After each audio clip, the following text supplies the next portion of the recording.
تو یہ مسیح سے کیا مراد ہے؟ تو تھوڑا سا اس کو بھی سمجھ لیں. واضح رہے کہ دجال کے نام کے ساتھ لفظ مسیح بمعنی اسم مفعول ہے، یعنی ممسوح العین، ایک آنکھ کا کانا.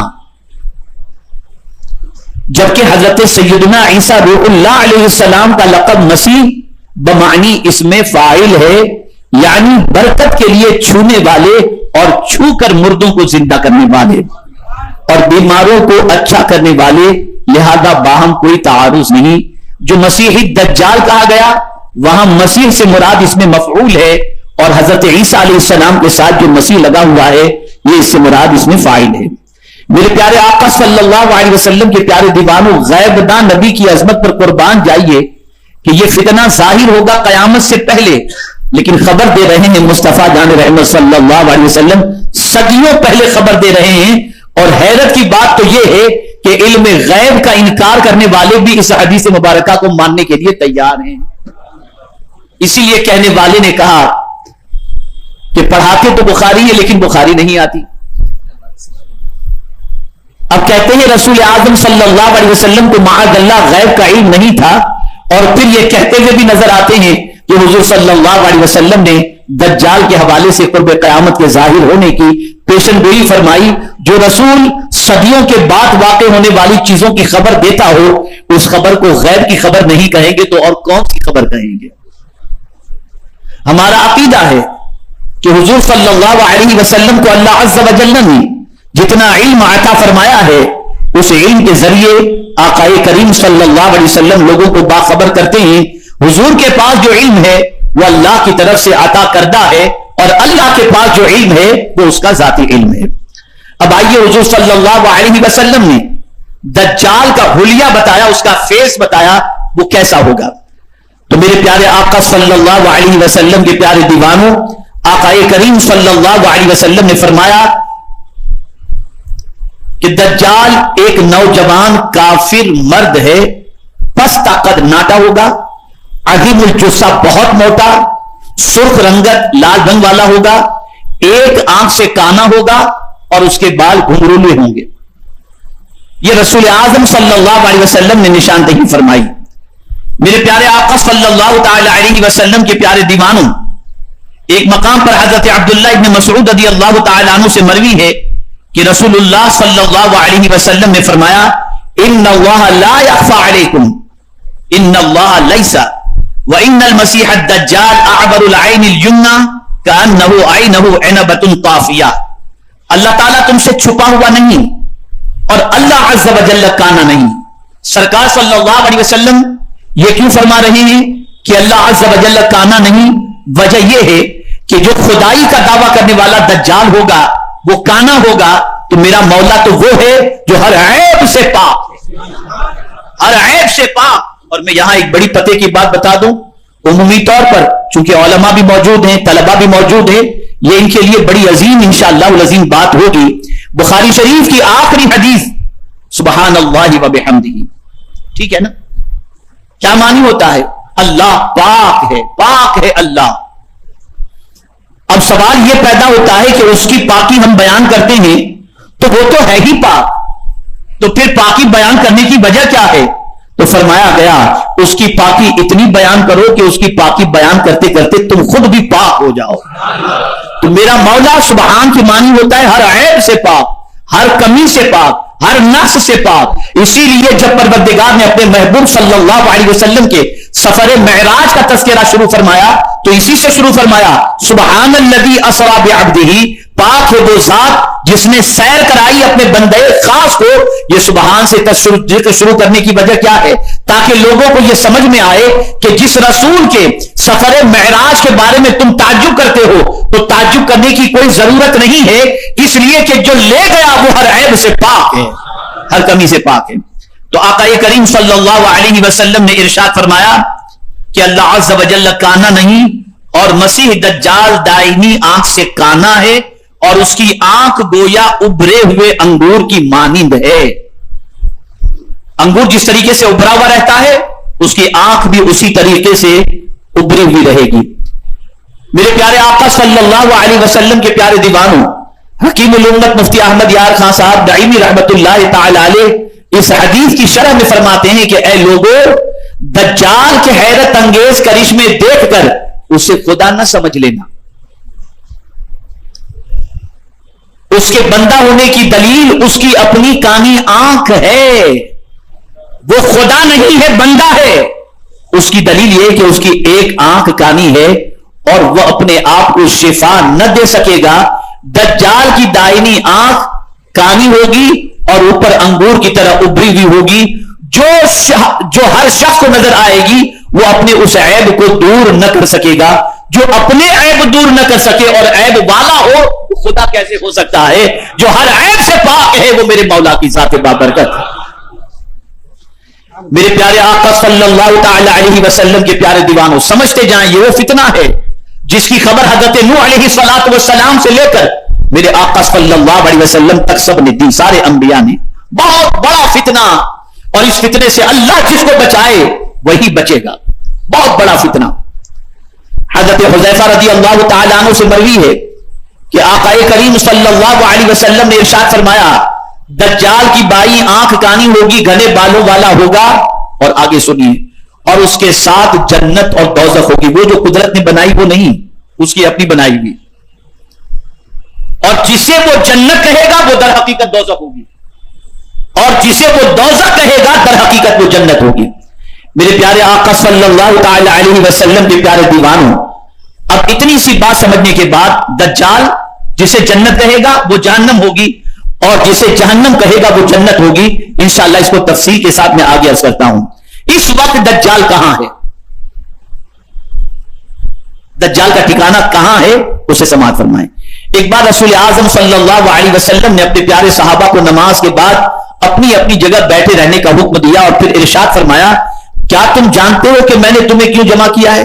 صحابہ کرام علیہ الرضوان نے عرض کیا، اللہ اور اس کے رسول بہتر جانتے ہیں. حضور صلی اللہ علیہ وسلم نے فرمایا، میں نے تمہیں کسی بات کی ترغیب یا ڈرانے کے لیے جمع نہیں کیا، بلکہ صرف اس لیے جمع کیا ہے کہ تمہیں ایک واقعہ سناؤں کہ تمیم داری ایک نصرانی شخص تھے.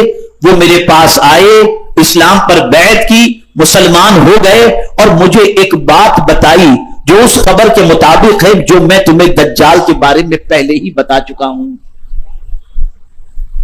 اب سنیے، حضرت تمیم داری نے رسول اعظم صلی اللہ علیہ وسلم کو کیا بتایا کہ آقا کریم صلی اللہ علیہ وسلم فرماتے کہ جو میں تمہیں دجال کے متعلق بتا چکا ہوں ان کی خبر اسی کے مطابق ہے.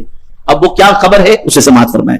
چنانچہ انہوں نے مجھے بتایا کہ وہ بنو لخم اور بنو جذام کے 30 آدمیوں کے ہمراہ، یعنی کون؟ حضرت تمیم داری، ایک بحری جہاز میں سوار تھے. انہیں 1 مہینے تک سمندر کی موجیں طوفان کے سبب دھکیلتی رہیں. پھر ایک دن غروب آفتاب کے وقت سمندر میں ایک جزیرے کے قریب پہنچے. پھر وہ لوگ چھوٹی چھوٹی کشتیوں پر سوار ہو کر جزیرے تک گئے تو وہاں انہیں ایک عجیب سی مخلوق ملی جو موٹے اور گھنے بالوں والی تھی.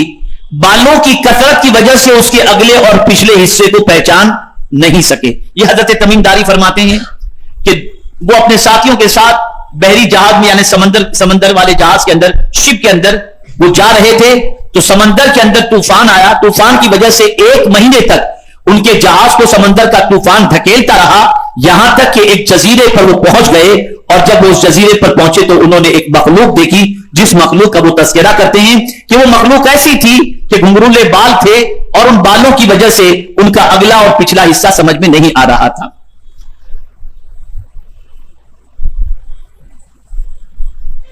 انہوں نے اس سے کہا کہ تیرا کھانا خراب ہو تو کون ہے؟ یعنی اس مخلوق نے حضرت تمیم داری سے کہا تیرا کھانا خراب ہو تو کون ہے؟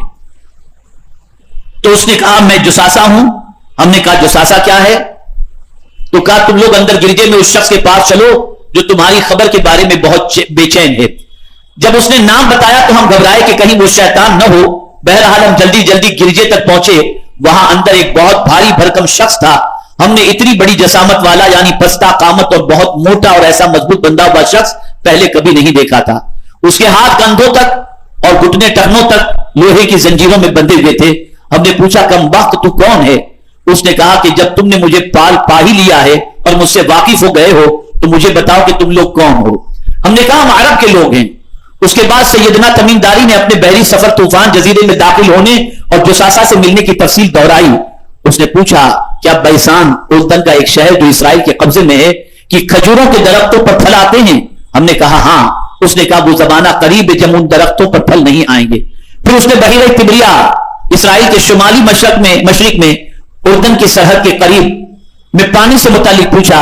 ہم نے کہا اس میں بہت پانی ہے. ہم نے کہا کہ اس میں بہت پانی ہے. پھر اس نے زغر کے چشمے کا حال دریافت کیا. اس چشمے میں پانی ہے کیا اس کے قریب کے لوگ اس پانی سے کاشتکاری کرتے ہیں؟ ہم نے کہا ہاں. پھر اس نے پوچھا ناخواندہ لوگوں کے نبی کے بارے میں بتاؤ کہ انہوں نے کیا کیا؟ ہم نے کہا وہ مکہ سے ہجرت کر کے مدینہ منورہ تشریف لائے. اس نے پوچھا کیا عربوں نے ان سے جنگ کی؟ ہم نے کہا ہاں. اس نے پوچھا انہوں نے عربوں سے کیا معاملہ کیا؟ ہم نے اسے تمام واقعات بتائے کہ جو لوگ عربوں میں عزیز تھے اس پر حضور صلی اللہ علیہ وسلم نے غلبہ حاصل کر لیا اور انہوں نے حضور کی اطاعت قبول کر لی. اس نے کہا ان کے حق میں اطاعت ہی بہتر تھی. پھر اس نے کہا اب میں تمہیں اپنا حال بتاتا ہوں. میں مسیح دجال ہوں. ان قریب مجھے نکلنے کا حکم دیا جائے گا. مطلب یہ ہے کہ دجال موجود ہے لیکن ظاہر نہیں ہوا. اب کہاں ہے پتہ بتا دیتا ہوں. دجال موجود ہے لیکن ظاہر نہیں ہوا. اب اس کو اپنا انٹروڈکشن کرا رہا ہے. ان قریب مجھے نکلنے کا حکم دیا جائے گا. میں باہر نکلوں گا اور زمین بھر میں سیر کروں گا یہاں تک کہ کوئی آبادی ایسی نہیں چھوڑوں گا جہاں میں داخل نہ ہو جاؤں. 40 راتیں برابر گشت میں رہوں گا.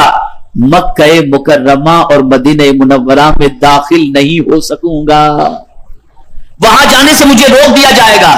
جب بھی میں ان میں سے کسی ایک شہر میں داخل ہونے کی کوشش کروں گا تو فرشتہ مجھے تلوار سے روکے گا. ان شہروں کے تمام راستوں پر فرشتے مقرر ہیں. اب سنیے رسول اعظم اس واقعے کو سننے کے بعد کیا فرماتے ہیں.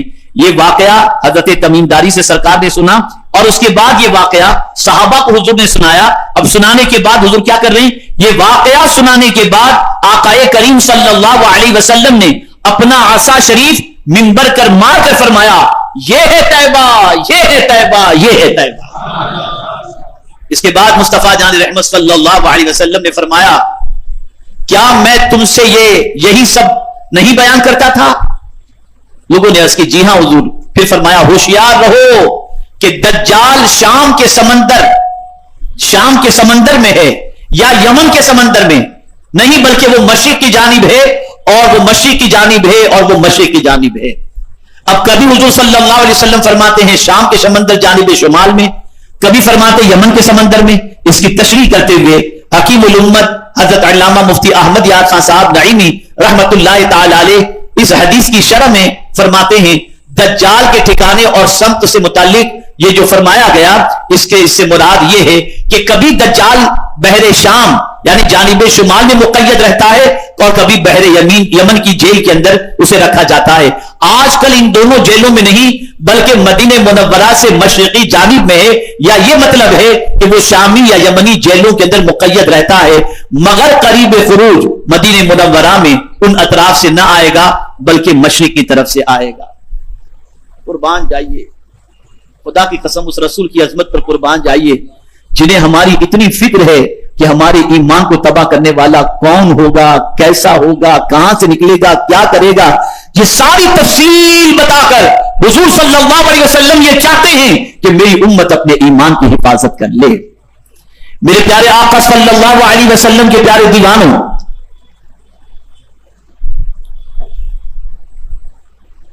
آقا کریم صلی اللہ تعالی علیہ وسلم نے خروج دجال سے متعلق جو دنیا کی سچویشن ہے اس کے بارے میں حضور صلی اللہ علیہ وسلم نے فرمایا کہ اس کے نکلنے سے پہلے دجال سے دنیا کی حالت کیا ہوگی، کیا کیفیت ہوگی، اسے آقا کریم صلی اللہ علیہ وسلم نے بیان فرمایا. اللہ اکبر، اللہ اکبر. رسول اعظم صلی اللہ علیہ وسلم نے ارشاد فرمایا کہ خروج دجال سے چند سال قبل دنیا میں دھوکہ، فریب اور جھوٹ عام ہو جائے. فاسق و فاجر لوگ اہم معاملات میں رائے زنی کریں گے. رسول اللہ صلی اللہ علیہ وسلم نے ارشاد فرمایا دجال کے خروج سے پہلے چند سال دھوکے اور فریب کے ہوں گے. جھوٹے کو سچا اور سچے کو جھوٹا بنا کر پیش کیا جائے گا. خیانت کرنے والے کو امانت دار اور امانت دار کو خائن قرار دیا جائے گا. میرے پیارے آقا صلی اللہ علیہ وسلم کے پیارے دیوانوں، اور رویبدہ بات کریں گے. ایسی کوئی رویبدہ کون ہے؟ فرمایا گھٹیا درجے کے لوگ عام عوام کے اہم معاملات کے اندر اپنی رائے دینا شروع کریں. میرے پیارے آقا صلی اللہ علیہ وسلم کے پیارے دیوانوں، یہ خروج دجال سے پہلے کی سچویشن. اب آپ دیکھ لیجئے یہ گیم وغیرہ کیا ہے. آج جو کارٹون گیم وغیرہ سب یہ کیا ہے؟ یہ دھوکہ نہیں تو اور کیا ہے؟ یہ فریب نہیں تو اور کیا ہے؟ یہ ساری چیزیں فریب کی ہمیں نظر آ رہی ہیں. میرے پیارے آقا صلی اللہ علیہ وسلم کے پیارے دیوانوں، آج دنیا کے اندر دھوکے کا معاملہ اتنا بڑھ چکا، فریب کا معاملہ اتنا بڑھ چکا، خیانت کا معاملہ اتنا بڑھ چکا، جھوٹ کا معاملہ اتنا بڑھ چکا. ایک مثال کے ذریعے سمجھاؤں گا تو دنیا کی حالت خود بخود آپ کی سمجھ میں آ جائے گی. کسی آٹو رکشا کے اندر اگر کوئی کروڑپتی سفر کر رہا ہو، کسی سبب سے اس کی کار خراب ہو گئی یا کوئی گاڑی نہیں ملی اور اسے سفر کرنا تھا، کہیں پہنچنا تھا، وہ اپنے پیسوں کا بیگ لے کر کسی آٹو رکشا میں سفر کرے اور سفر کرتے وقت اس نے اپنا بیگ وہاں پر رکھا اور اترتے وقت وہ بیگ اٹھانا بھول گیا، اور اس کے بعد آٹو رکشا والے کو وہ بیگ ملا، اور بیگ جب ملا وہ بیگ لے جا کر کے اس نے پولیس تھانے میں جمع کروا دیا. تو بیگ کے اندر موجود رقم کو دیکھ کر پولیس والے بھی حیران ہو جائیں گے. اور پھر آپ جانتے ہیں دوسرے دن اخبار کے اندر یہ بات آ جائے گی اور نیوز چینل پر یہ بات آنی شروع ہو جائے گی. آج بھی ایسے ایماندار لوگ موجود ہیں. پتا چلا کہ اب دور ایسا ہو چکا ہے کہ سچے لوگوں کی دنیا میں بہت قلت ہو گئی، بہت کم سچے رہ گئے، بہت کم سچے رہ گئے. یہ بھی علامات قیامت میں سے ایک علامت ہے.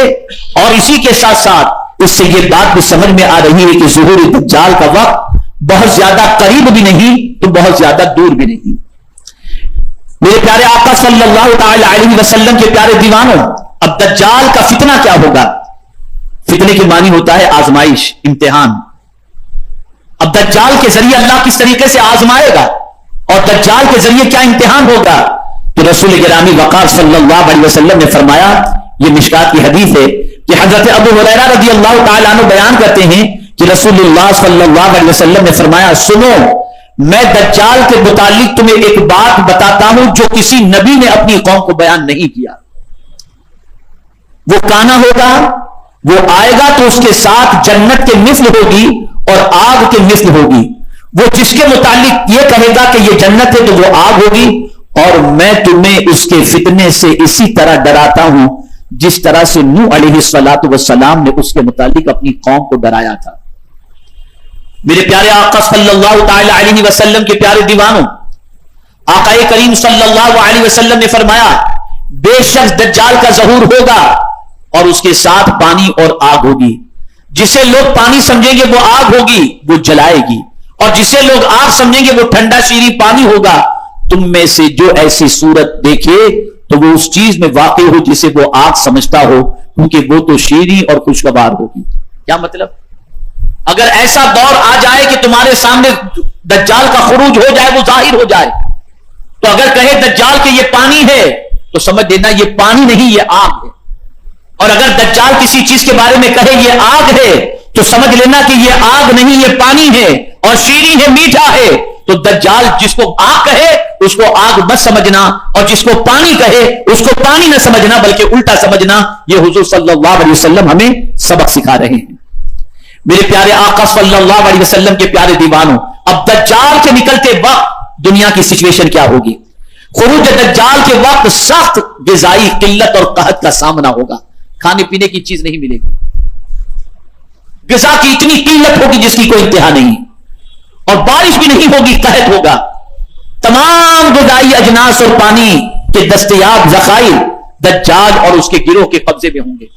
یعنی جہاں سے پانی نکلتا ہے یہ بھی دجال کے کنٹرول میں، اسی طریقے سے اناج جہاں سے نکلتا ہے وہ بھی دجال کے کنٹرول میں. اب میں اس پہ کیا تبصرہ کروں؟ دجال کے چیلوں کے کام کا ظہور تو ہو چکا ہے، ہو چکا ہے. ساری ہول سیل مارکیٹ کے اندر آج دجال کے چیلوں ہی کا قبضہ آپ کو ملے گا، الا ماشاءاللہ. تو غذا کی قلت ہوگی، پانی کی قلت ہوگی، قحط پڑے گا، اور یہ سب دجال اور اس کے چیلوں کے قبضے میں ہوگا. مسلمان پانی کے ایک ایک قطرے کے لیے ترسیں گے، اور غذا کے طور پر ان کے پاس غذا کے طور پر اللہ کے ذکر کے علاوہ اور کوئی چیز دستیاب نہیں۔ حضرت سیدہ عائشہ صدیقہ طیبہ طاہرہ رضی اللہ تعالی عنہ سے مروی ہے کہ رسول اعظم صلی اللہ علیہ وسلم نے خروج دجال سے قبل پیش آنے والے شدائد کا ذکر فرمایا۔ غور سے سنیے گا، بہت غور سے سنیے گا۔ جب دجال کے ظہور ہونے سے پہلے ان تکلیف دہ چیزوں کا ذکر جب حضور صلی اللہ علیہ وسلم نے صحابہ سے فرمایا تو صحابہ کرام علیہم الرضوان نے عرض کیا، یا رسول اللہ صلی اللہ علیہ وسلم اس دن کون سا مال بہترین ہوگا؟ قربان وہ جانتے تھے کہ مصطفیٰ جان رحمت صلی اللہ علیہ وسلم ہر پریشانی کا حل پیش کرنے کے لیے تشریف لائے ہیں۔ تو صحابہ کرام علیہم الرضوان نے عرض کیا اس دن کون سا مال بہترین ہوگا؟ تو حضور صلی اللہ علیہ وسلم نے ارشاد فرمایا، وہ طاقتور غلام، خادم یا ملازم جو اپنے گھر والوں یعنی مالک کو پانی لا کر پلا سکے، جبکہ کھانا تو ہوگا ہی نہیں۔ صحابہ کرام علیہم الرضوان نے عرض کی کہ پھر اہل ایمان مومنین کی غذا کیا ہوگی؟ کھانا تو ہے ہی نہیں۔ اور پانی کہیں سے آپ کے پاس کوئی ایسا نوکر ہو جو طاقتور ہو، ایسا خادم ہو تو وہ کہیں سے پانی ڈھونڈ کر یا زمین سے کھود کر نکال کر تھوڑا سا پلا دے، غذا تو ہوگی ہی نہیں، کھانے کا کچھ بھی نہیں ہوگا، اتنا قحط پڑے گا، ایسی سچویشن ہوگی۔ تو صحابہ کرام علیہم الرضوان نے حضور صلی اللہ علیہ وسلم سے عرض کیا کہ مومنین کے لیے جب قطرے قطرے کے لیے ترسنے والی پوزیشن ہو جائے گی اور غذا کی قلت ہوگی تو اس وقت مومنین کی خوراک کیا ہوگی، کیا غذا ہوگی جس کی وجہ سے مومنین جی سکیں؟ 4 چیزوں کا ذکر فرمایا۔ کتنی چیزوں کا؟ وہ 4 چیزیں کون سی ہیں؟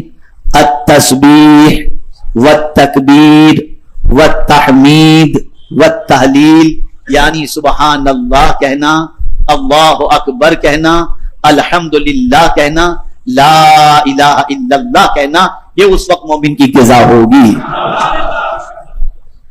یہ مومن کی غذا ہوگی۔ اے رسول اعظم صلی اللہ تعالی علیہ وسلم کے پیارے دیوانوں،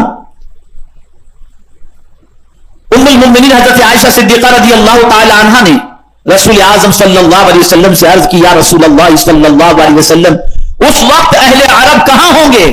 فرمایا العرب یومئذ قلیل، یعنی اس وقت اہل عرب تعداد میں بہت تھوڑے ہوں گے۔ میرے پیارے آقا صلی اللہ تعالی علیہ وسلم کے پیارے دیوانوں، اب آئیے وہ 3 ایسی علامات قیامت جس کے ظاہر ہو جانے کے بعد ایمان لانا قابل قبول نہیں ہوگا، اس کی بھی نشاندہی رسول اعظم صلی اللہ علیہ وسلم نے فرمائی۔ یہ بھی مشکات کی حدیث ہے۔ حضرت ابو ہریرہ رضی اللہ تعالیٰ عنہ بیان کرتے ہیں کہ رسول اعظم صلی اللہ علیہ وسلم نے فرمایا 3 نشانیاں جب ان کا ظہور ہو جائے گا تو اس وقت کسی شخص کا ایمان لانا اس کے لیے نفع مند نہیں ہوگا، بشرطے کہ وہ اس سے پہلے ایمان نہ لایا ہو۔ یعنی ایمان والا ہے تو بات جدا ہے، لیکن اگر ایمان والا نہیں ہے اور یہ 3 چیزوں کا ظہور ہو جائے اس کے بعد وہ ایمان لانا چاہے تو اس کا ایمان معتبر نہ ہوگا۔ میرے پیارے آقا صلی اللہ تعالی علیہ وسلم کے پیارے دیوانوں، وہ 3 چیزیں کون سی ہیں؟ پہلی علامت جو قیامت کی ہے، حضور نے فرمایا سورج کا مغرب سے طلوع ہونا۔ ابھی مشرق سے سورج نکلتا ہے، مغرب میں غروب ہوتا ہے، لیکن قیامت کی علامت میں سے ایک علامت یہ ہے کہ مشرق کی بجائے سورج مغرب سے نکلے گا۔ جب یہ علامت ظاہر ہو جائے اس کے بعد کوئی ایمان لانا چاہے اس کا ایمان قبول نہیں ہوگا۔ دوسری علامت دجال، اس کے ظہور کے بعد اگر کوئی ایمان لانا چاہے تو اس کا ایمان قبول نہیں ہوگا، اور دابۃ الارض کا نکلنا، اس کے بعد بھی میرے پیارے آقا صلی اللہ علیہ وسلم کے پیارے دیوانوں ایمان لانا قبول نہیں ہوگا۔ اب دجال کتنے دن تک رہے گا اور اس کا پاور کیا کیا ہوگا، ذرا یہ بھی سماعت فرما لیں۔ آج اسی پر جو ہے میں اپنی گفتگو کو جاری رکھتے ہوئے آج صلاۃ و سلامی پر اکتفا کر لیں گے انشاءاللہ۔ حضرت عمران ابن حسین رضی اللہ تعالیٰ عنہ بیان کرتے ہیں کہ میں نے رسول اللہ صلی اللہ علیہ وسلم کو فرماتے ہوئے سنا، آدم علیہ الصلوۃ والسلام کی تخلیق اور قیامت کے درمیان